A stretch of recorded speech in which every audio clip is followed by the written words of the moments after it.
All right, Exodus chapter 20. We are in the Ten Commandments series.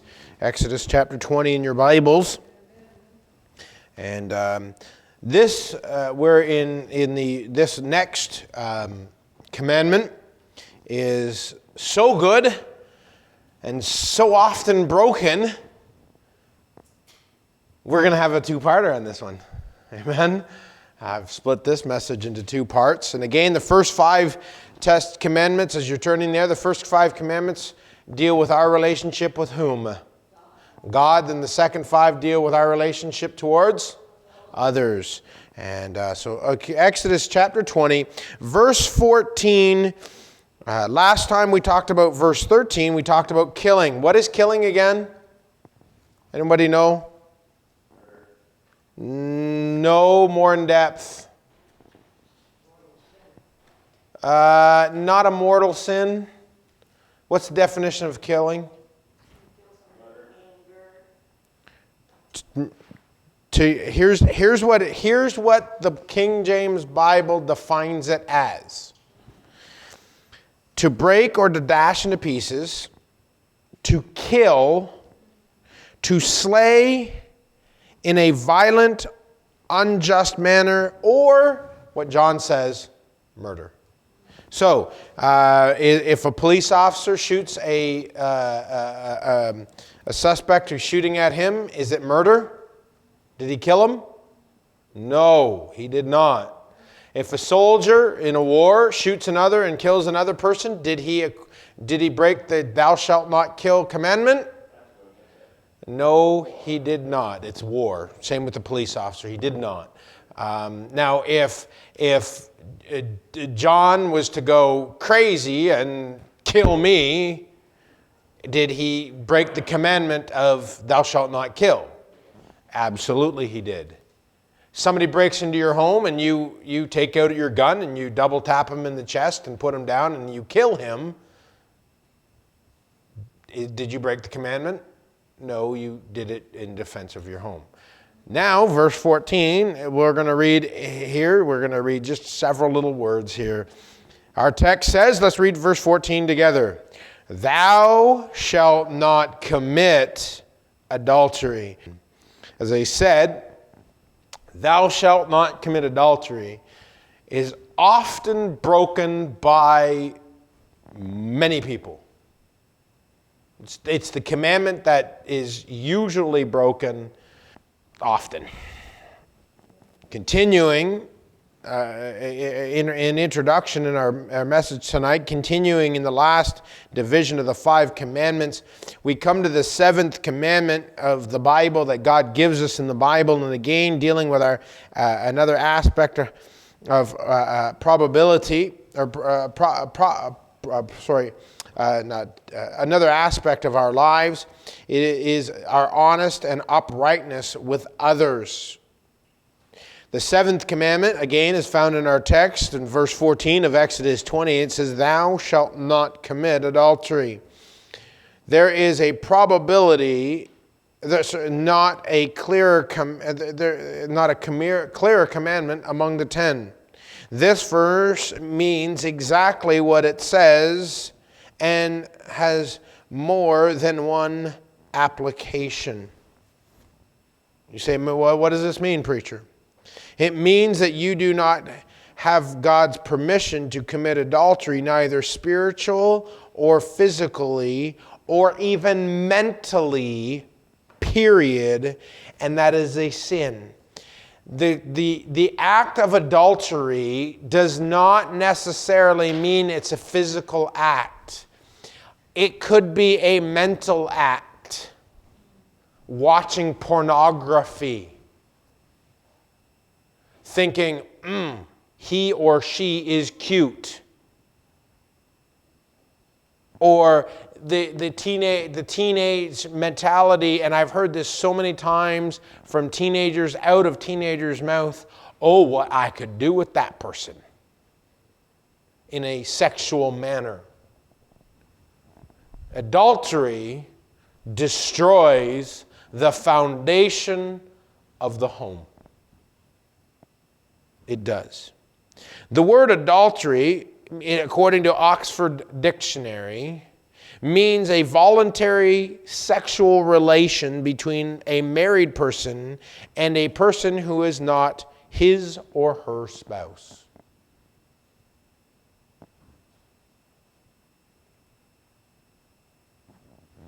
Simple as that. So one person has to be married. The other person isn't. Adulterer means a person who commits adultery. Adulterate is another form of the word that means to render something poor in quality by adding another substance, typically with an inferior one. And I like that one. You say, what does that have to do with it? God intended a man to marry what? A woman. Man marrying a man or woman marrying a woman is not God's design, and God says it's vile. So a man married a woman, that is a union. If either one of them has an adulterous affair, it is a lesser union. It's a union that God says is bad. Thou shalt not commit what? Adultery. Is it possible for Christians to commit adultery? According to God's words, Christians can and probably have many over and over and over commit this egregious sin. It's vile. King David, and I believe that King David knew God. I believe we will see King David in heaven.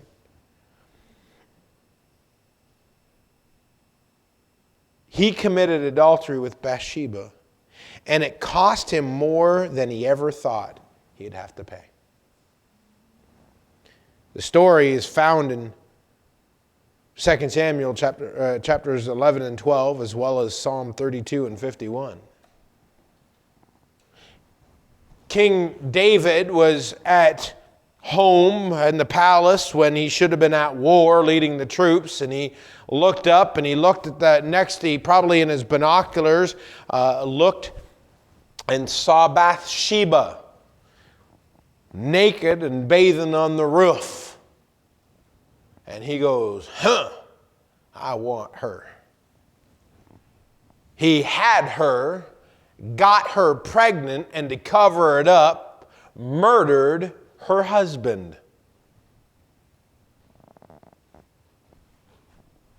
It cost a lot more than what I think for a few moments of time, of pleasure, of sinful delight, it cost him a huge blot on his record for all of us to see.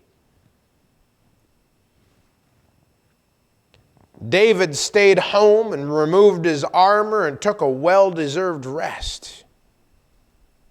In 2 Samuel chapter 11, verse 1, it says, And it came to pass after the year was expired, and at the time when the kings go forth to the battle, that David sent Joab and his servants with him, and all Israel. But David tarried still at Jerusalem.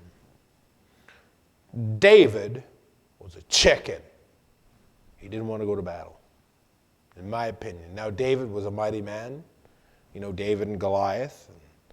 And he was a mighty man. But just that one moment of weakness and pleasure, David sinned. David should not have stayed home at this time. He should have been with his men fighting. Again, he saw Uriah's wife, Bathsheba, and in verse 5 of 2 Samuel chapter 11, it says that she conceived with a child and told him. In chapter 11, verse 11, he tried to clean up the mess by sending for Uriah, or for her husband, to sleep with her, but, time didn't match up, so he killed her. Or he had him killed, sent to battle.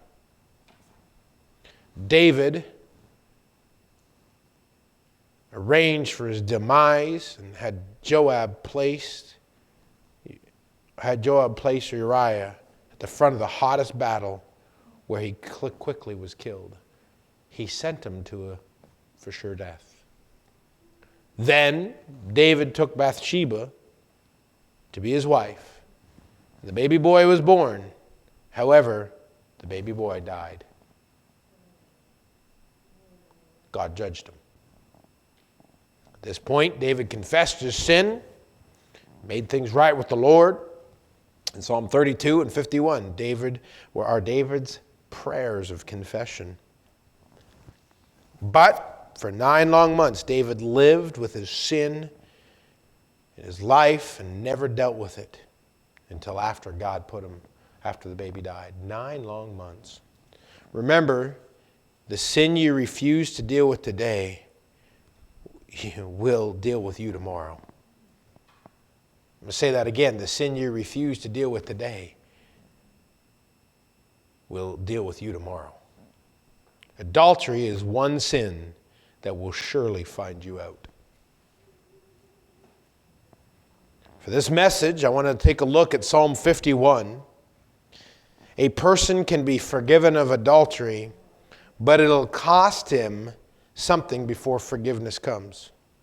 Jesus paid for the sin of adultery in Calvary, but it will cost you something for committing adultery.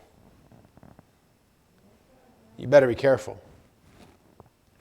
Number one, I want to give you 2 points tonight. Number one, what did David call his sin? In Psalm 51, verse 1 and 2, it says, "Have mercy upon me, O God, according to thy loving kindness, according to the multitude of thy tender mercies. Blot out my transgression, wash me thoroughly from mine iniquity, and cleanse me from my sin."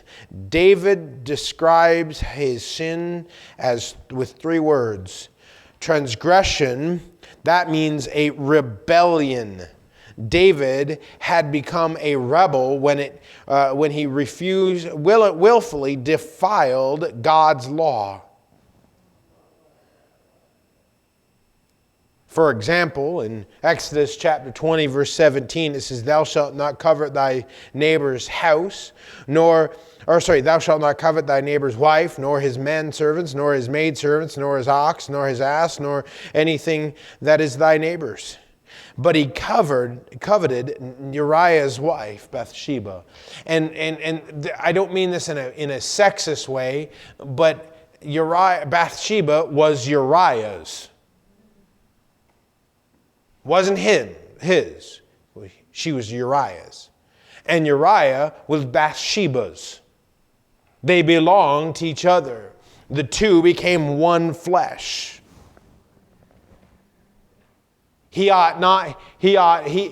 If he should have seen her, when he saw her, he should have looked the other way. And first of all, he shouldn't have saw her. But he broke the commandment, the 7th commandment, found in verse 14 of Exodus 20, "Thou shalt not commit adultery." Then he also broke the 6th commandment when found in verse 13, "Thou shalt not kill." He sent Uriah to his certain death.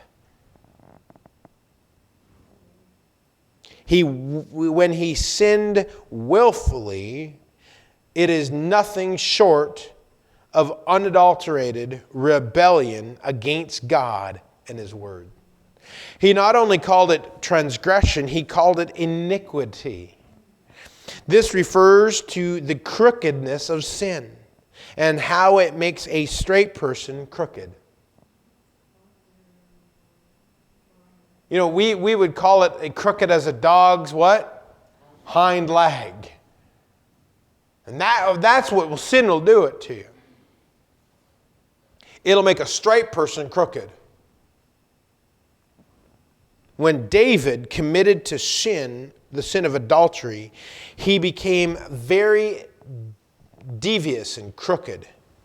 Sir Walter Scott wrote, "Oh, what tangle web we weave when we first practice to deceive." Do you realize God cannot use a crooked person at all? He can't. A crooked person is nothing. It has no good thing in him. Now, did God use David after he confessed? Absolutely. He used him great and mighty way. Did he use him before? Absolutely. Honestly, can I be honest with you tonight? I always ask that, but hopefully you will say yes. No, lie to me, preacher. Honestly, I think David, when he was young and after this probably 1 year, 9 months, hiccup in his life, if you take that 9 months hiccup out of his life, I don't think any of us in this room can hold a candle next to David's spirituality. God called him a mighty man.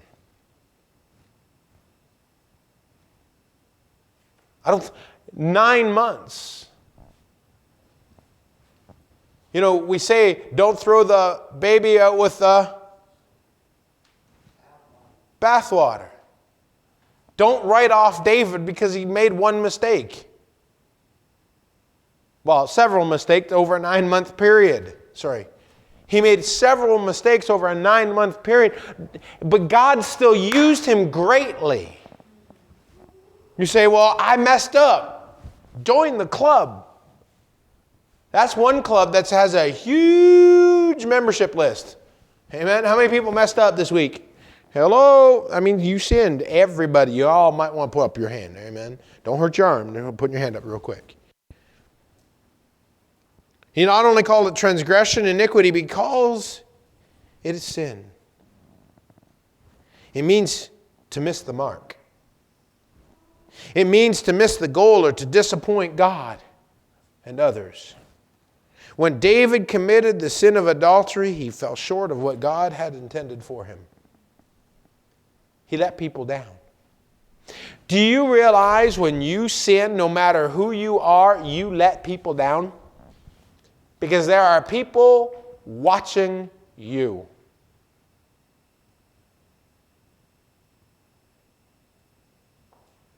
You know, if you don't think there's people watching you, you're mistaken. I get, not reports, but I get talked about all you folks, residents here. Oh, this person blessed me. Oh, this person blessed me. And this person blessed me. And this person blessed me. And this person blessed me. And I always get reports that you guys blessed each other. And God bless you. I'm so glad for that. And I hope I never hear a report of you guys hurt somebody. I really don't. But do you realize this world is not so big that God don't see you and others don't see you?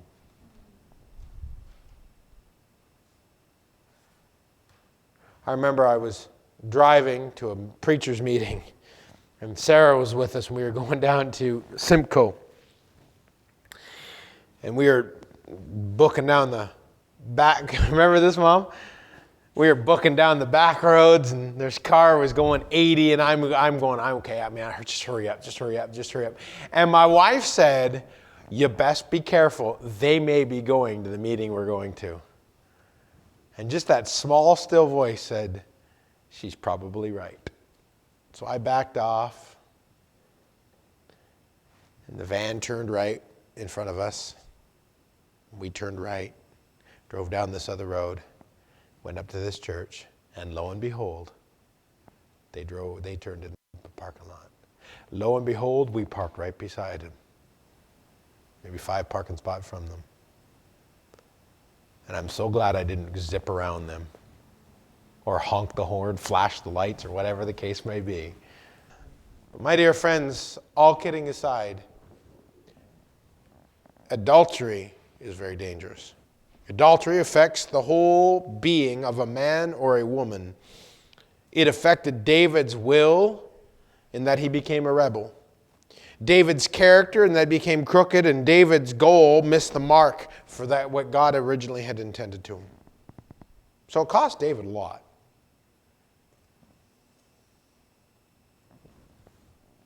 We ought to call sin what it is.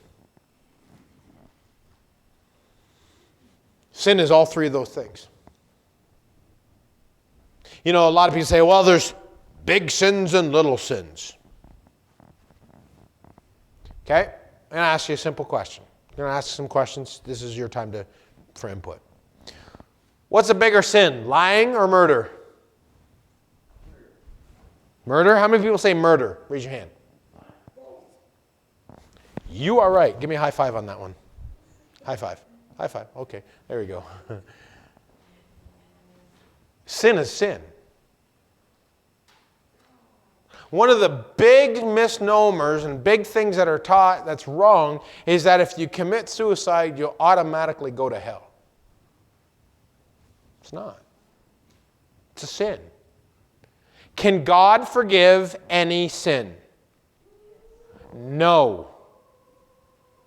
There is one sin that he cannot ever forgive, and that's unbelief. Every sin God can forgive. The wages of sin is death. It doesn't say a big sin or a little sin. Okay, is a little white lie okay to say? Yes or no? No. You are right, Ramona. It is not. It is still a lie. Going 51 and a 50, is that a sin? If you're a driver, it is, because the Bible says we have to obey them that hath rule over us. It is just as bad as adultery. It's sin. We ought to call sin a sin. What it is. Let me get back to the message here. Number 2, what did David ask of God? David asked several wonderful things from God. Again, Psalm 51 verse 1 and 2 says, have mercy upon me, O God, according to thy loving kindness, unto the multitude of thy tender mercies. Blot out my transgressions. Wash me thoroughly from mine iniquity and cleanse me from my sin. David describes his desire in 4 phases. First phrase, have mercy. This is the holding back of what we totally deserve. What does everyone totally deserve? What do we deserve from God? We deserve hell. For the wages of sin is death. And death and hell were cast in the lake of fire. Same thing. We deserve hell. But God, through his loving mercies, okay, do we deserve any blessings from God?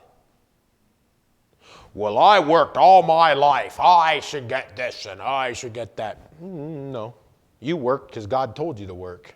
God commands you to work. The Bible says, man don't work, you don't eat. Some people need to go fasting because they don't work.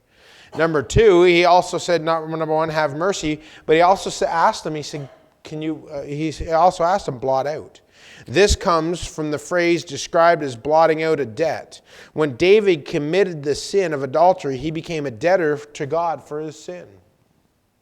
Do you realize when we commit a sin, we become a debt to God? We got to pay the debt. What's the debt? What's the payment for our sin? If we were to pay it, what would be our payment to God? Going to hell.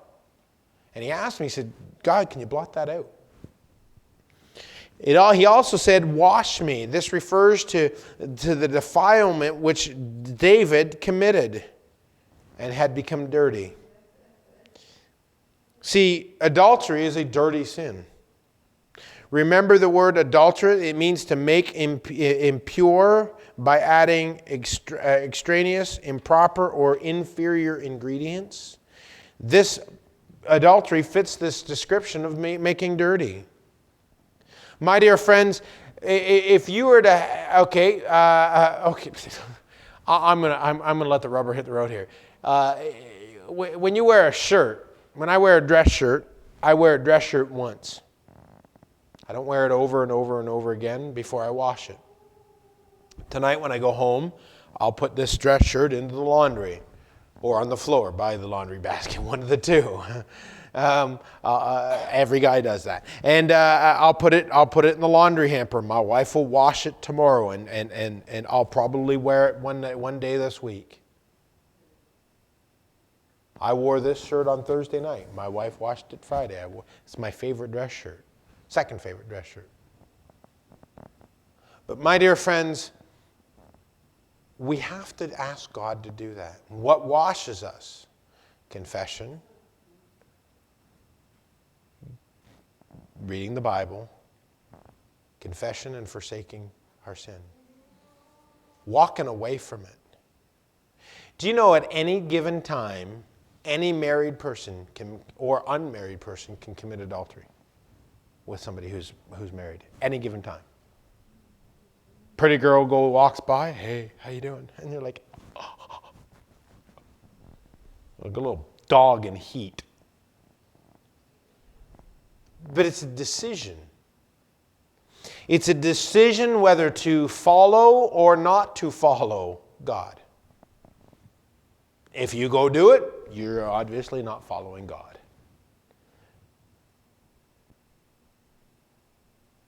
And I'm going to make a statement, and I don't care if you agree with me or not. Kissing a person that you ain't married to, if you're married, kissing them is adultery. Holding their hand is adultery. I'm talking kissing them on the lips, kissing them on, you know. I know society sometimes you kiss each other on the cheek or whatever.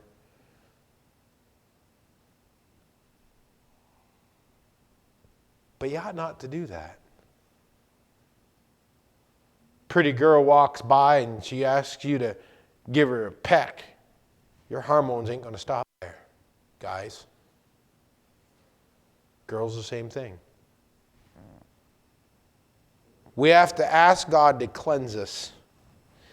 When David committed the sin of adultery, he became spiritually diseased and needed cleaning.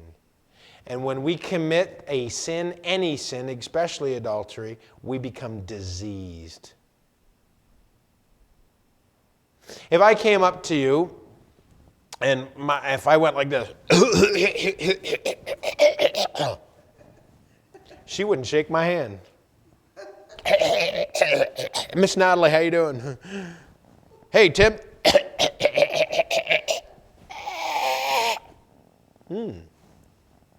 You wouldn't shake my hand. Hey, Sarah. I'm diseased. But you wouldn't do that. You wouldn't come up and shake my hand if I'm coughing, hacking. How many people would do that? After I go get hand sanitizer, probably. Go bathe in it, okay, man? Take the other hand. Okay. How you doing? No, you wouldn't do that. And that's what our sin does to us. It makes us unusable for God. When you get a Kleenex, and I don't know how you ladies do this. I actually find it kind of gross, but that's okay.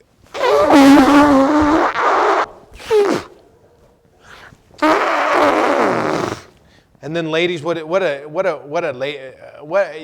Tim and John, you've probably seen this here. What do ladies do with it? The older ladies. Put it under their watch or whatever, and they walk around with it. How many people find that gross? We become unprofitable like that. Now, I did not blow my nose in there. See, there's no green things. It's not growing.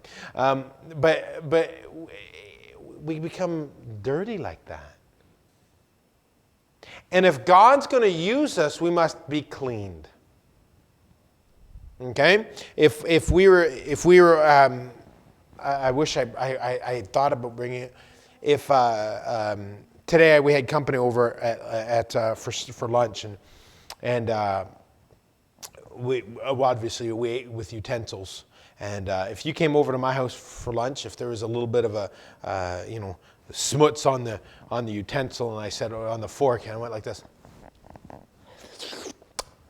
Okay, now would you eat from that fork would you eat from a fork that I cleaned with my spittle? But would you eat it? Would you eat with the fork that I cleaned with licking it and cleaning it? I don't think so either. I wouldn't do it. Not at all. Or a plate if you saw my cat licking the plate clean. I wouldn't be doing it. And we expect God to use dirty utensils like us, dirty vessels like us. I don't know if anyone in this room has committed adultery in their life, but if you have, you better get right with God. By the way, if you thought about an act with another person, you've done it. Adultery is a terrible and egregious sin that is a destroyer of not only the people involved, but those around them. We will see from Scripture what exactly what adultery did to David. And by the way, God still does it, does the same, we still get the same results. Because if it could happen to him, it could happen to you. God's picture and stand on sin has not changed from when it was Bible time. We think, well, God's changed. We got to change with the times. I was asked one time, why do I think the residents like my preaching? I said, I think two things. Number one, I tell it like it is.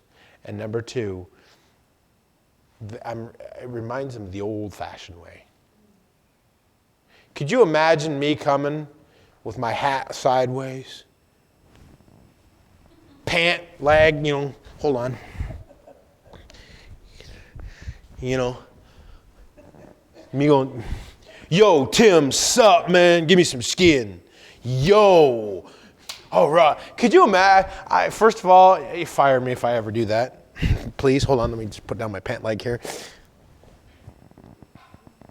The Bible says, I am the Lord thy God. I change not.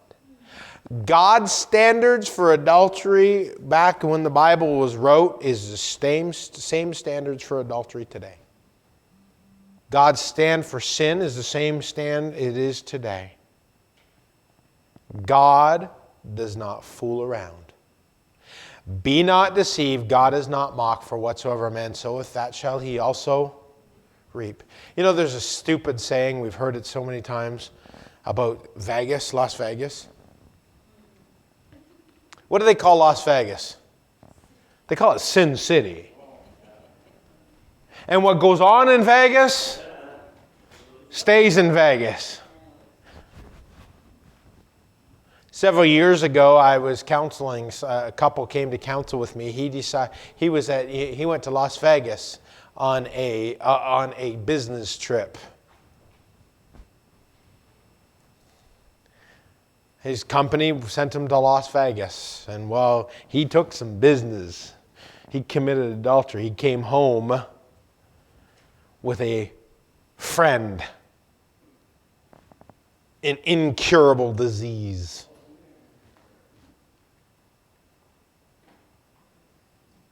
Around the same time, I had another couple contact me. Wife went to Vegas. She came home with a bun in the oven. Hubby was not with her.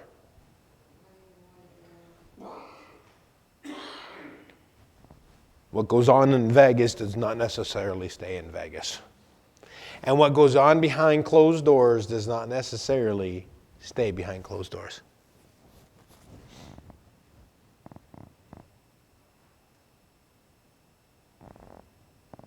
It doesn't. God calls sin what it is, dirty and crooked. Adultery is sin, and it is dirty and crooked.